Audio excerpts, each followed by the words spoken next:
The City of Hutto Parks and Recreation Department is currently finishing Phase 1 of a complete renovation of the fields on Mager Lane, adjacent to Hutto Elementary. Part of $50 million in funds from the 2018 bond election are working to turn your vision into our future.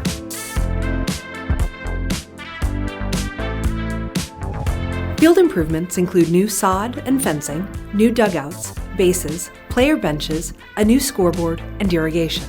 To include younger players, a new t-ball field is under construction as well and will feature shaded dugouts and spectator seating, fencing, safety netting, and a new scoreboard. Barring weather delays, fields are expected to be finished by late March. Phase 2 of the improvements will include the renovation of the concession stand, restrooms, and the addition of batting cages this summer. Thank you to everyone working to make Hutto a better place to live, work, and play ball.